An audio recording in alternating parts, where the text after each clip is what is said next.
Alrighty folks, we're going to be looking at the T2020 today.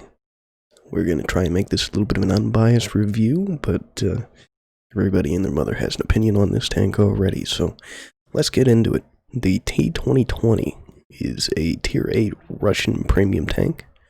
Currently costs about 10,000 gold in the in-game store. As you can see, the DPM lines up rather well with the other Tier 8 IS series tanks. Penetration is on par, at least with most of the other ones. Down here in gun handling, we can see that it has the best aim time out of all of these series of tanks, but the dispersion is just average.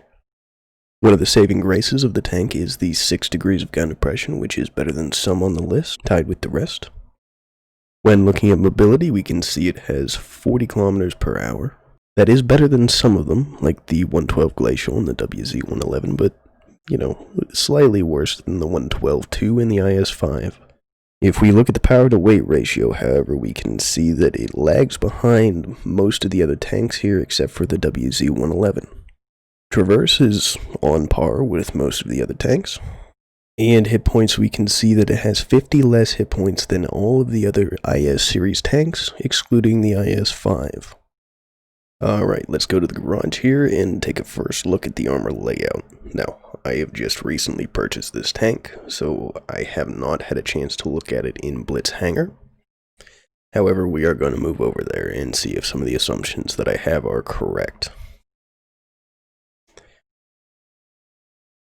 Looking at it immediately, you can see it is a pike nose, and if I'm not mistaken, this weld right here should be a armor weld, meaning that the actual hull of the tank should slope back like this underneath this track guard. Now, when side scraping, that slab of armor right there should do fairly well, but it looks like underneath that, underneath the track, it is very flat. The turret is covered in large slabs of spaced armor. I'm not sure of the thickness on that yet. Could be fairly effective. Could be just sheets of tinfoil strapped to the turret to make it feel like it has armor.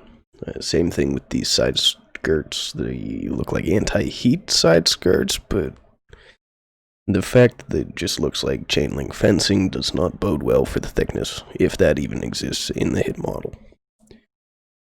Like most other IS tanks, it does have that pike nose layout on the front, making side scraping difficult.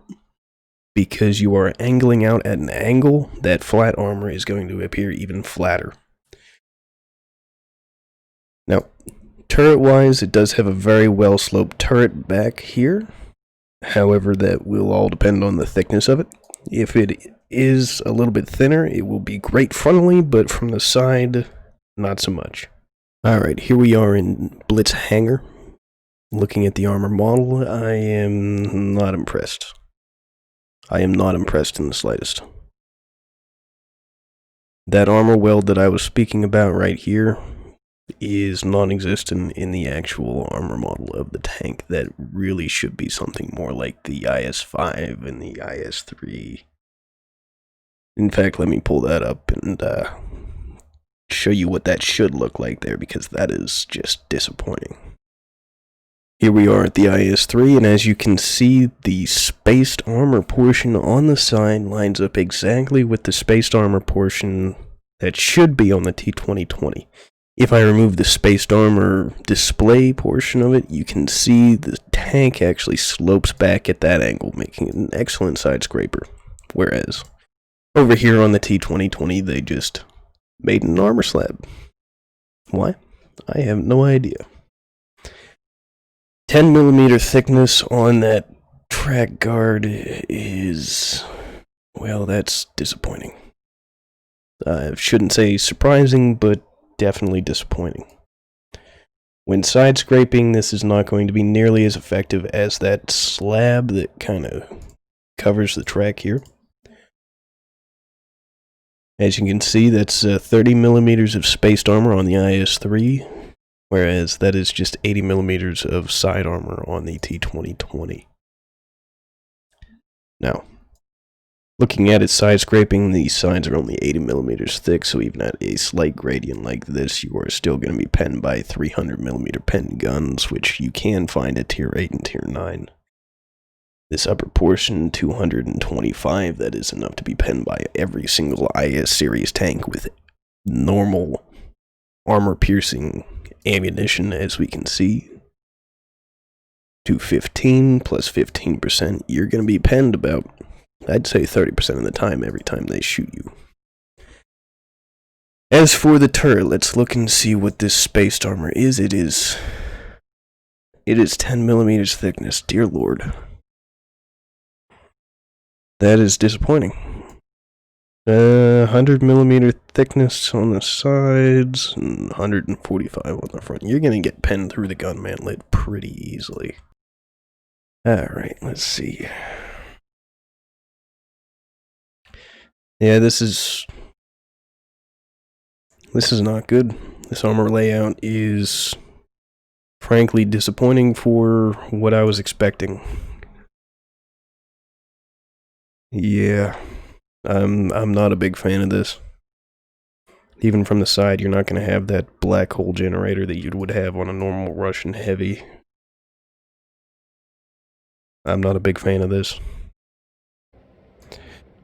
Alright, I've never played this tank before, and we're going to see... Well, we're going to see just how bad it actually is. As you can see, I have no games played, otherwise it would show up right here. And I should probably actually load some premium ammunition in here, because with that gun dispersion, I've got a feeling I'm going to need quite a bit of it. Ooh, don't want to spend gold on ammunition. Alright, I've just defaulted the... I've just defaulted the equipment because I have no idea what to do with this tank. It's slow, so let's put a little bit of an engine accelerator on there.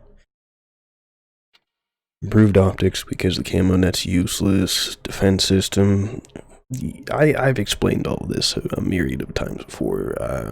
I will link the chart that I have in the description just to give y'all a better understanding of what I do here with my equipment. And let's see how bad this disappointment can get.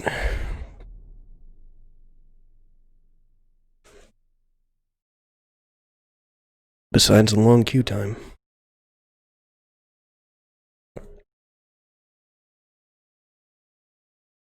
Okay, so we've got a little bit of that honeymoon matchmaking going on, so we've got a tier 7-8 game. I'm definitely not going to complain about that, because frankly this tank kind of needs it.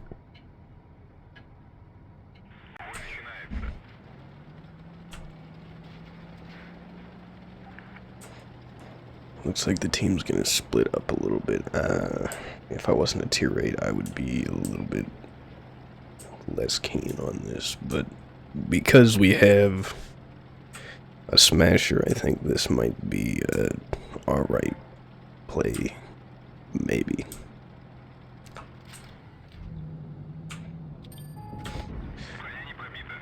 Yep, the gun handling kind of screws me up a bit there, and I'm gonna get penned 3 times, aren't I? Nope. Thankfully that guy's not paying attention.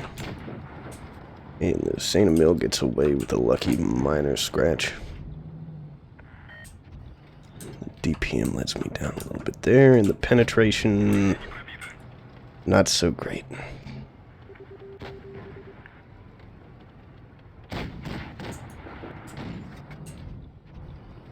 Now, he did just fire, so let's see if I can get a shell into him. Thankfully the gun didn't betray me there again.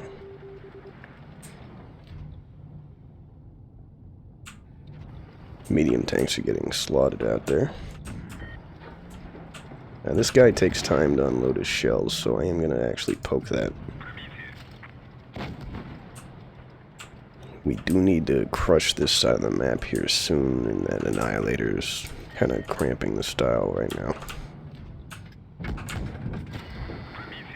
Hopefully that guy can finish him. He does take that shot, which is... That's bad positioning there, buddy.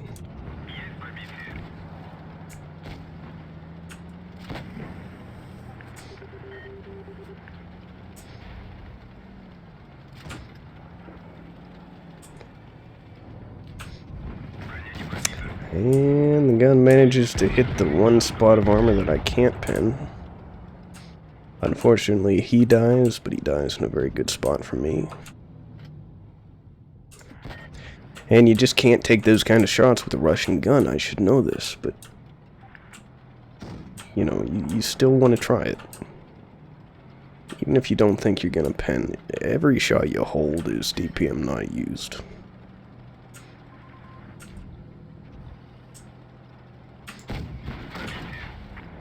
We do get a bounce there. Off the turret. Oh, that's the hull. Thankfully that guy kills the other gentleman over there. Now the Smasher is getting pushed, but I don't want them to win on point, so I am going to finish the base cap.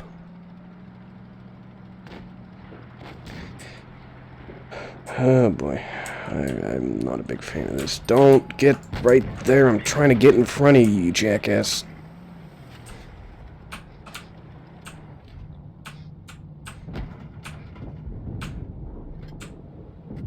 Now that guy's going to reload first, so I am going to take him out of the game. And I am the only one with hit points, so... you know, the armor functioned, but I'm not incredibly impressed by it. Let's see, did top damage, but I feel like I could have done a hell of a lot better in, say, an American tank. Gun was not cooperative in the slightest, which I should expect from Russian guns, but, you know. You come into a tank with some hope there. Overall, I would not recommend buying this tank. It's got too many things going against it and not enough things going for it, so... for 10,000 gold, the current price, I would say stay away. Maybe if it drops down to 5,000 gold, maybe. But even then, you're not getting anything special. You're not getting anything the IS-5 doesn't do. You're not getting anything the 252U doesn't do. It's just a slightly worse version of all of those tanks with no benefits to having it. So, like I said, I would stay away unless you get an insane deal on it. No reason to buy it, especially if you have an IS-5 or a 252U. And may I remind you, the IS-5 is exactly 1,500 gold, which is 6 times, 7 times cheaper than this thing. And it's a better tank in my opinion. So, stay away, don't buy it. Tell your friends, don't buy it. It's not worth the 10,000. I believe that's all I'm going to have for today's video, so I hope you all have a wonderful afternoon, and good luck on the battlefield out there.